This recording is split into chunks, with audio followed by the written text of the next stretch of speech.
when I was first starting, I was 18 years old and I wanted to grow this thing, but I didn't know what that meant.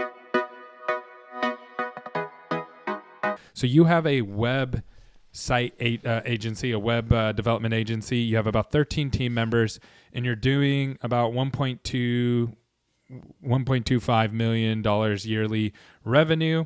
And right now you're working through adding salespeople and that part of the process of kind of moving out of that seat. What did I get right? What did I get wrong? And what might I have left out? Yeah, I think you pretty much got it. We're a web design agency. You get team number right. That is our revenue target for the year. Will we hit that? Who knows? But that's the goal. It seems like we're on track. But yeah, I'm excited about that and other things. Yeah, I think that's a good summary of what we do. We make websites for different kinds of businesses. So a lot of the times it's B2B companies, software companies, healthcare practices, and the fourth is e-commerce. Those are the four real niches that we're servicing right now. What part, like, who's your avatar that you're serving? What is like the main kind of client that you end up getting through?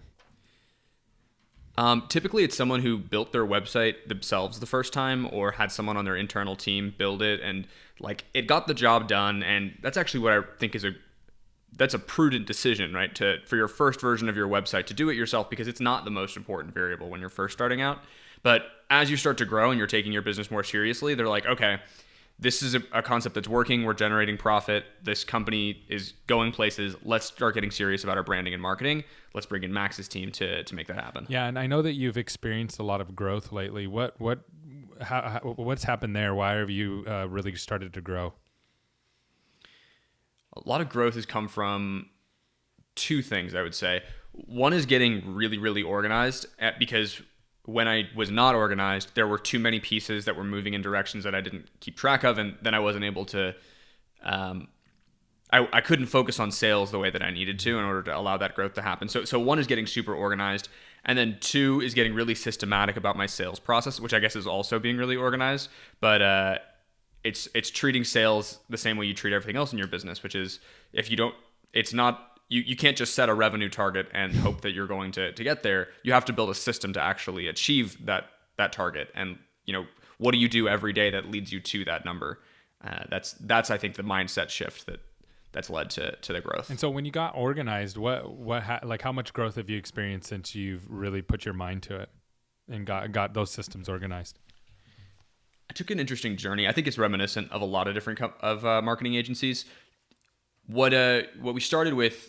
I started this company when I was in college. Mm-hmm. And when I was first starting, I was 18 years old and I wanted to grow this thing, but I didn't know what that meant. At first I was a freelancer, and then I was like, okay, I can do pretty much anything. Like I can run Facebook ads, I can build websites, I can make logos. I could do anything like fairly well. The problem was I couldn't do it for 10 businesses. And then I needed to start hiring people. And quickly I realized that not quickly, actually. Over a long, painful process, I realized that I had to niche down. So I ended up kind of starting my business over from scratch about 3 years into it. And that was when I was like, okay, time to get organized. So I really started from like nothing, essentially, to where we're at now over the last 3 years. And where is what... Oh, go ahead. I'm sorry. Just saying, yeah, okay. From nothing to here over about 3 years. And where do you think, like, what is your like 3-year target? Where do you think you'll be in 3 years? Well, I don't know about 3, but I'm shooting for 4 years from now. I want to be at a place where I can sell my company. Whether or not I choose to is a different thing, but I want to be at a place where I could sell the company and make about 10 million from it. So that means that I have to grow significantly. I was working it out with someone who specializes in this. It means I need to do double or triple every year from now to then in order to achieve that number.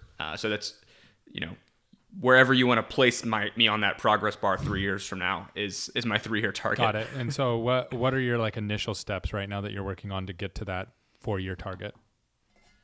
My current constraint is operational growth. So sales is something that I've gotten reasonably good at, and I can foresee like where that stall is going to happen. Like I can tell I just hired a new designer. When I get that designer to their capacity, sales is going to be the next constraint. But right now, what my biggest problem is hiring good designers and then training them up to speed quickly so that they can do our process effectively. And then my next constraint from there will be sales. again. Got it. Yeah, because sales isn't going to be able to keep up with your operational output, and your labor will be too high, right?